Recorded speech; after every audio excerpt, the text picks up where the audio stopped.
ખાવડા વિસ્તારમાં આવેલ referral hospital અને સામૂહિક આરોગ્ય કેન્દ્ર ખાતે મંજૂર થયેલ પૂરતો મેડિકલ સ્ટાફ ઉપલબ્ધ ન હોવાથી સ્થાનિક લોકોને ભારે હાલાકી ભોગવવી પડી રહી છે.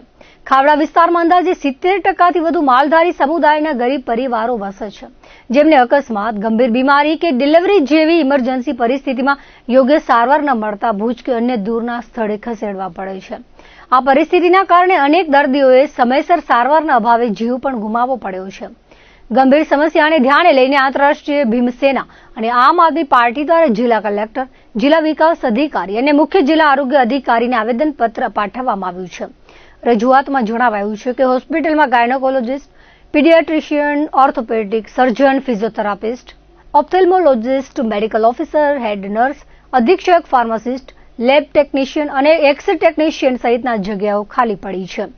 તંત્ર દ્વારા વહેલી તકે નિષ્ણાત તબીબોની કાયમી નિમણૂક કરવામાં આવે, આધુનિક નિદાન સાધનો જેવા કે એક્સ-રે મશીન અને લેબોરેટરી ટેસ્ટની સુવિધા ઉપલબ્ધ કરાવાય, તેમજ 24 કલાક ઇમરજન્સી એમ્બ્યુલન્સ સેવા શરૂ કરવામાં આવે તેવી ઉગ્ર માંગણી કરવામાં આવી છે.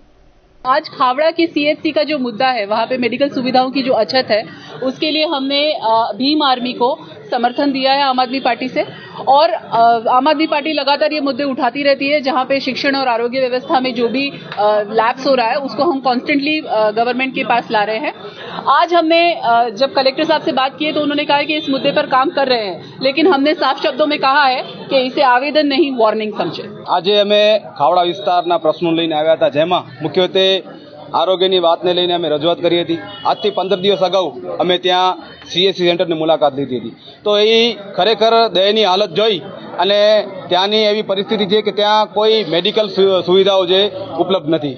તેના માટે ખાસ ત્યાં કને રજૂઆત કરવામાં આવી હતી. ત્યાંના મેડિકલ ઓફિસરે, મારા હાથમાં એક કાગળ છે, એ કાગળમાં મેડિકલ ઓફિસરે ખુદ મહેકમ મોકલાવે છે દર મહિને કે હું આ સીએસસી સેન્ટર માટે 10 થી 11 જે વસ્તુઓ જે મને જોઈએ છે તો હું ટ્રીટમેન્ટ કરી શકું. તો ત્યાંના મેડિકલ ઓફિસરની પણ ખુદ ફરિયાદ છે કે મારી કોઈ રજૂઆત સાંભળવામાં નથી આવતું. તો અમે અહીંયા કલેક્ટર સાહેબને રજૂઆત કરી છે કે સાહેબને કીધું સાહેબ 15 દિવસની અંદર હંગામે ધોરણે પણ અત્યારે કાંઈ ને ક્યાંય ત્યાં સુવિધાઓ આપવામાં આવે, કારણ કે જે સીએસસી સેન્ટર છે ત્યાં આજુબાજુના ગામડાઓમાં વંચિત લોકો રહે છે, ત્યાં 100 થી માથે ડિલિવરી થઈ રહી છે અને એ સીએસસી સેન્ટરમાં.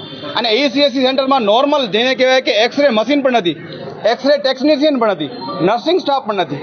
અને ઘણી વખત એવું થઈ જાય છે કે રસ્તામાં આવતા બ્લડિંગ થઈ જાય છે, જેના લીધે ઘણા બધા એવા અણબનાવો પણ બની રહ્યા છે. તો સાહેબને રજૂઆત કરી છે, સાહેબ હવે કોઈ એવો અણબનાવ બનશે તો તેની જવાબદારી કોણ લેશે?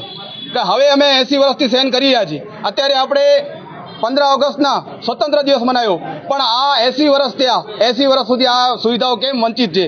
અને એની બાજુમાં જ 12 કિલોમીટરની દૂર એક મોટો સોલાર પ્રોજેક્ટ તમે કરી રહ્યા છો અને ગર્વ અનુભવી રહ્યા છો. એ ગર્વ અનુભવવાની વાત નથી, એ ગર્વ તમે રાખશો તમારી પાસે, અમને ગર્વ ત્યારે થશે જ્યારે આ જે મેડિકલની જે સુવિધાઓ છે, આરોગ્યની સુવિધાઓ, અમારી માંગણીઓ જ્યારે સ્વીકાર થશે ત્યારે અમને ગૌરવ થશે કે નહીં તમે અમારી આ જે મેડિકલની હેલ્થ માટે ચિંતિત છો. આજે સાહેબને રજૂઆત કરી છે અને અલ્ટિમેટમ આપ્યો છે 15 દિવસનો. જો 15 દિવસ સુધીમાં હંગામી ધોરણે પણ ત્યાં કોઈ સુવિધાઓ પ્રાપ્ત નહીં કરવામાં આવે તો ત્યાંથી પદયાત્રા કાઢી અને અહીંયા ધરણા કાર્યક્રમ યોજાશે. તેની તમામ જવાબદારી વહીવટીતંત્રને છે. આજે ખાવડા વિસ્તારના દર્દને લઈને આજે જ્યારે કચ્છ કલેક્ટર સાહેબને આવેદનપત્ર અપાવ્યા હતા, તેમાં ખાસ ઇન્સાનિયતના નાતે મૂળભૂત જે હકો છે આરોગ્ય અને માલધારીઓ માટેના, તે માટે કલેક્ટર સાહેબને રજૂઆત કરી.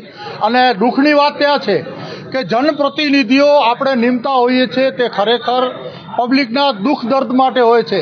અત્યાર સુધી બન્ની અને ખાવડા વિસ્તાર મુસ્લિમ વિસ્તાર હતો, કોંગ્રેસને વોટ આપતો હતો, એટલા માટે ત્યાંની મૂળભૂત સુવિધાઓ નહોતા આપતા. પણ અત્યારે ધારાસભ્ય પણ ભાજપનો છે, જિલ્લા પંચાયતના 2 સદસ્યો છે તે પણ ભાજપના છે, અને વધારે પડતા તાલુકા પંચાયતના સદસ્યો પણ ત્યાં આગળ ભાજપના છે. તો શું કામ અત્યારે હોસ્પિટલ જેવી સુવિધા ન મળે અને તેમાં પણ ડિલિવરી માટે એક ખબર નેશનલ હાઈવે ઉપરથી પસાર થઈને અહીં ડિલિવરી ઉપર આવતા હોય ત્યારે બહુ દુઃખની વાત છે. જેનો સંદેશો સાહેબને આપ્યો છે, 15 દિવસનું અલ્ટિમેટમ આપ્યું છે. જો નહીં થાય તો પદયાત્રા રૂપી અહીં આવી અને ફરી રજૂઆત કરીને ધરણા ઉપર બેસું. સાથે સાથે અછત જાહેર થાય કે ન થાય, પણ ત્યાંના માલધારીઓ માટે અત્યારે પાણીની વ્યવસ્થા ઊભી કરે તેના માટે પણ તંત્રને, વહીવટી તંત્રને અને ભાજપના જે પ્રતિનિધિઓ છે આપના માધ્યમ દ્વારા પણ જણાવી છે કે તેમની એક ફરજ થાય છે.